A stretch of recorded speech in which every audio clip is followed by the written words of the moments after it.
This video is replacing the battery on a central control computer for a Rowe R88 jukebox.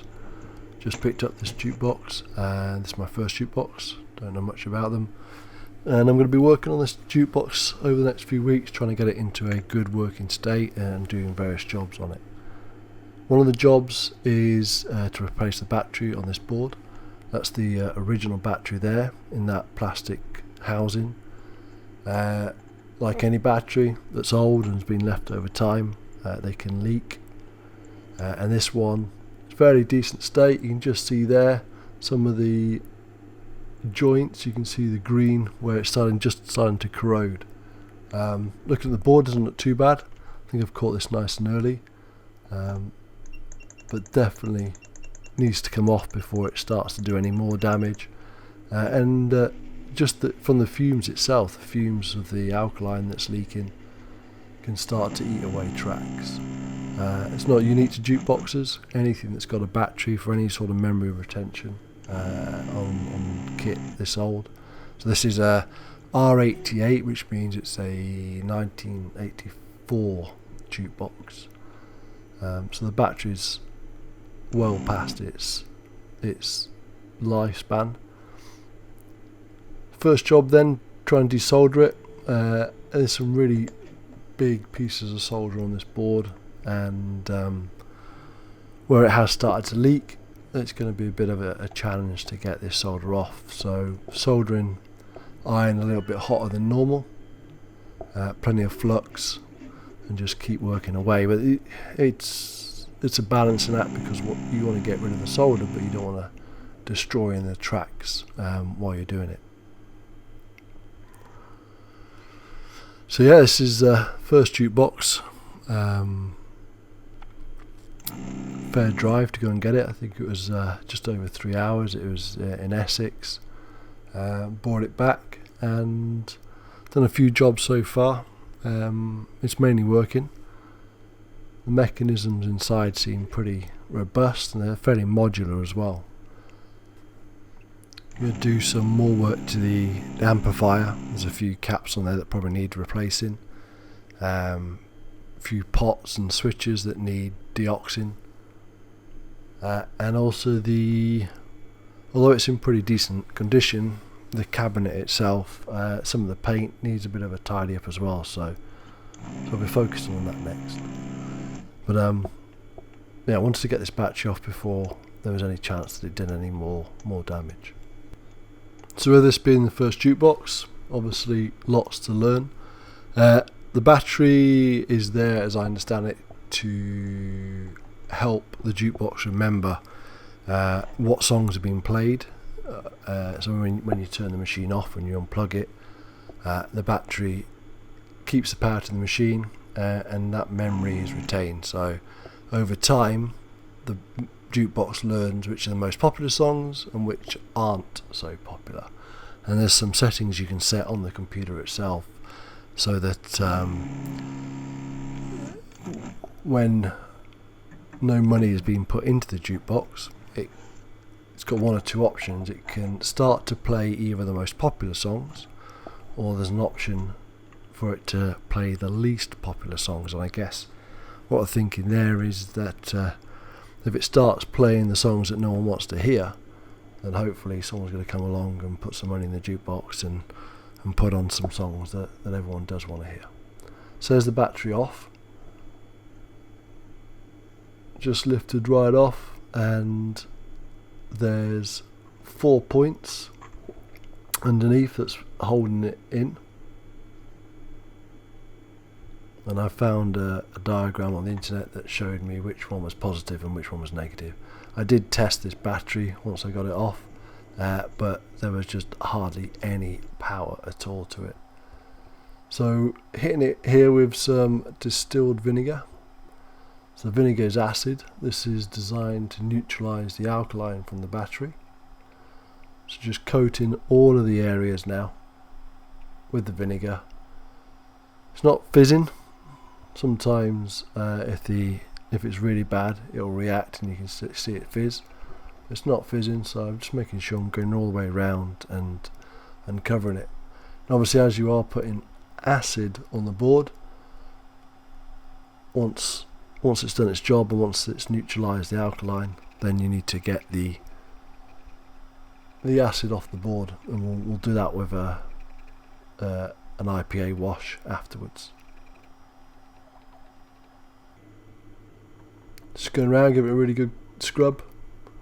I don't mind too much if it lisps the solder mask. The solder mask has started to bubble and come away anyway, so you can see it's starting to expose some of the raw copper underneath, but again we'll fix that later. So these techniques are useful for any old circuit board that's had battery damage. It's not unique to a jukebox. So there's the IPA. Give it a really good squirt now. I'll make sure I get all of that vinegar off.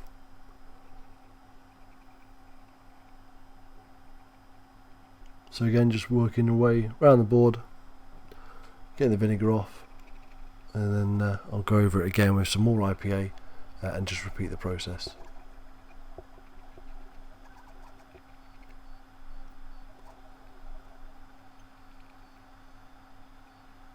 Again, not too worried about the solder mask coming off. I want to see if it's done any damage, but in this case it looks in pretty good shape. So that's a fiberglass pen, just going over the exposed areas, getting rid of some of the corrosion. I don't want to be too hard on some of the smaller tracks, so I don't want to damage the tracks. We're just getting it nice and clean.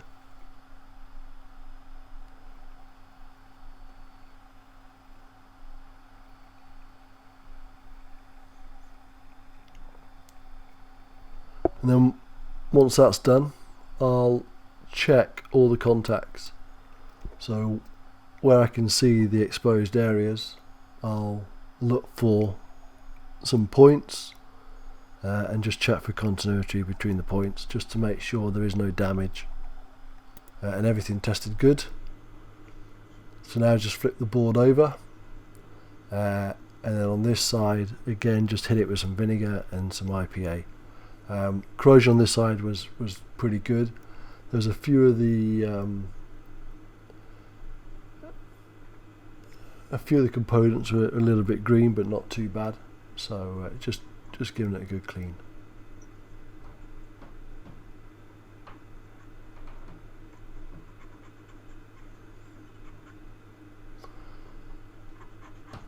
Probably replace those caps at some point, but having a good look at them while I was doing this, everything looked fine. No obvious signs of any issues with the caps.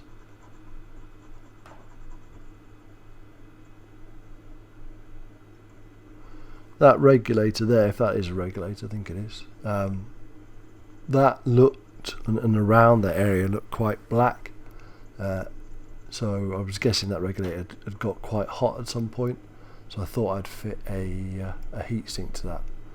So I found a really tiny heatsink, and I stuck that onto it. It already had some heatsink compound on the back of it, so it was just an easy fit. So to replace the battery, I've gone for a CR2032 battery. It's just over 3 volts, which was the same as the battery that came out. I would assume the battery that was on the board was a rechargeable battery, but I haven't been able to confirm that. And I did find a guide that suggested that you could just use 2 AAA batteries and just put that straight onto the board. I didn't see anyone talk about putting a diode on there to stop the batteries, non-rechargeable batteries from recharging. So I'm not sure if it does have a rechargeable circuit or not. I'm going to keep looking, but at the moment there is no diode in place. I'm just putting this CR2032 holder straight onto the board. So I've looked at to where the positive and negative is. So as you're looking at the picture now, positive is to the left and negative, where I'm running that bit of wire to, is on the right hand side.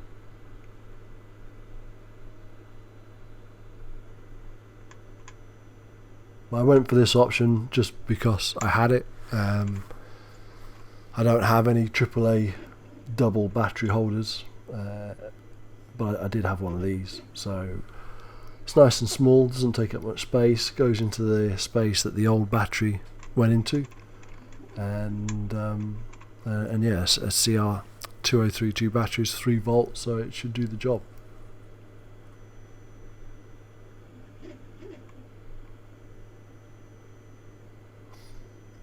That wire there is just to obviously make it the battery that came out was a lot longer than this, so just needed something to reach the holes.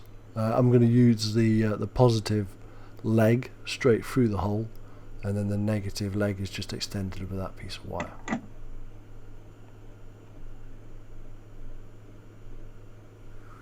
Just tacking it in place. Used a bit of blue tack on the other side just to hold it good while I turn the board over. If you can see all the slightly discoloured solder points around the edge of the board, it looks like someone's been here before, so where the connectors are on the board, over time, if they're getting plugged in and plugged out and they're obviously moving solder joints, they're the ones that are probably going to go first. So well worth checking those, making sure you've got no dry solder joints on any of the connections. Sometimes it's a bit difficult soldering over a repair. It doesn't always take, but this one's taken okay. So that's the negative leg done. And yeah, just using the original positive leg, just pushing that through the hole. Hit it with a bit of blue tack just to keep it in place, and then that should allow me to solder that positive leg. So again, when you're doing repairs, sometimes pads can lift and make your life difficult, but in this case it was kind to me and all the pads stayed intact.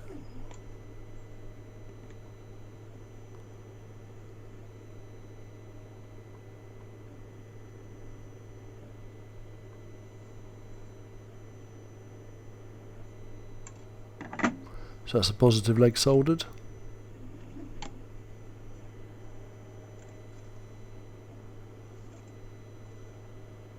All looks good. I'm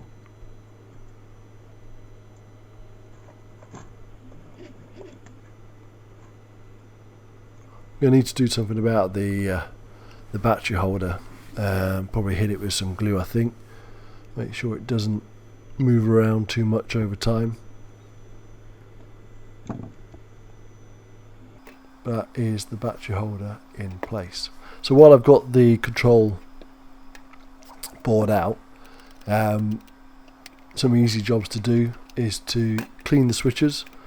So this is some dioxin, just spraying it, give it a really good spray in the switch, and then work the switch backwards and forwards, just getting rid of any oxidation that's happened over time. So there's a couple of switches to do. Switches again, prone to movement, so just have a really good look at the solder joints, make sure there's no dry solder joints.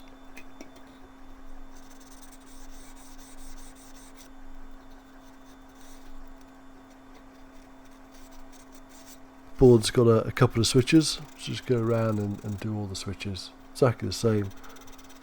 Spray out the dioxin and then just work the switch backwards and forwards. Another easy job while you got the board out is again just going around all the contacts, just with some really fine grit sandpaper, and just give them a good clean. Just get rid of any contamination on those contacts, make the contacts really good. And then the last job is just to secure that battery in place. So I'm just going to use some hot glue, just tilt it a little bit, get some underneath it and around the sides. That should hold it in place then, just stop it going anywhere.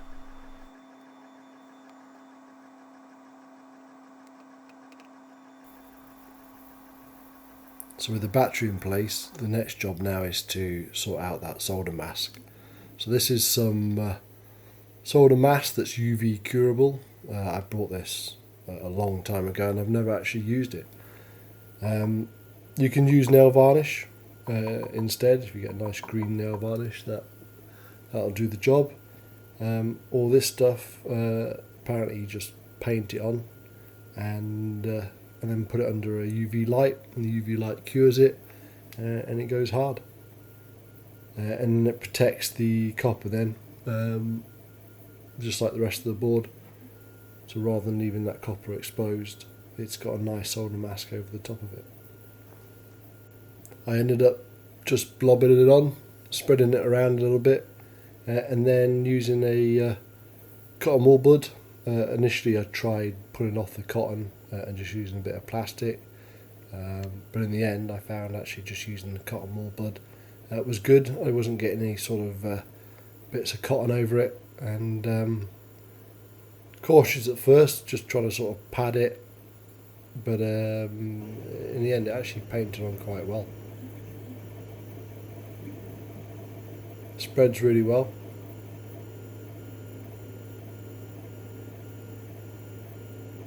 So just covering all that exposed copper. And once I painted it, I just got a UV light and left it over the board. I think I left it for about half an hour, maybe an hour. And then came back and it was rock hard, solid to the touch.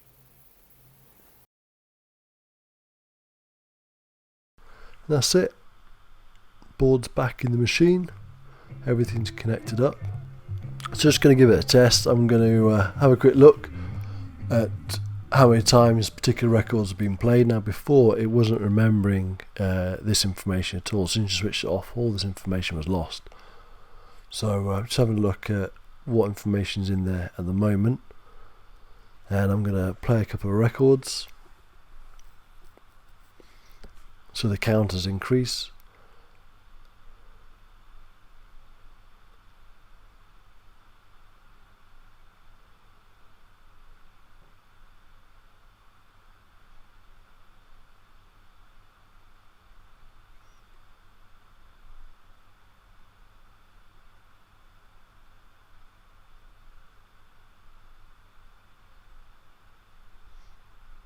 You see some of the different components there in the machine. So the control unit's one that we've been working on. You've obviously got the record deck and the carousel behind it. That carousel in that machine holds 100 records, and each record has two sides giving you the 200 selections. It's the arm coming down, picking a record, tone arm goes across. To the left in that big box is the amplifier. The brush is there to hold the door open. So very common on these machines. They've got gas struts, and over time they don't work very well. And without that brush there, the door just falls down. I'll replace the struts over time. So I'm just playing a couple of records, hitting cancel, and just getting it to increment the play numbers. So that button there, that's your cancel button. It's also a scan button as well, so if it's in service mode, you press that, the carousel rotates and it allows you to move it to a particular slot to either take a record out and replace it, or put a new one in. When I first got the machine, the tone arm wasn't going all the way across and playing on the record, and what had happened is during transport it had jumped out of its mechanism, so there's a little cam at the end of that tone arm that moves it into the right position, and it had just jumped off of that track. So you can actually lift the tone arm up, position it into the right place, and put it down. So I've played a few records, I'm going through and I can see that it's now remembered the settings, it's incremented them, and after switching the machine off and back on again, the settings had remained in memory, so the battery's definitely working. Hopefully good for another few years now, and when the battery does run out, it should be a lot easier to change that battery with that new battery holder. No need to solder, just pop the battery out and put a new one in. Hope you've enjoyed the video. Thank you for watching.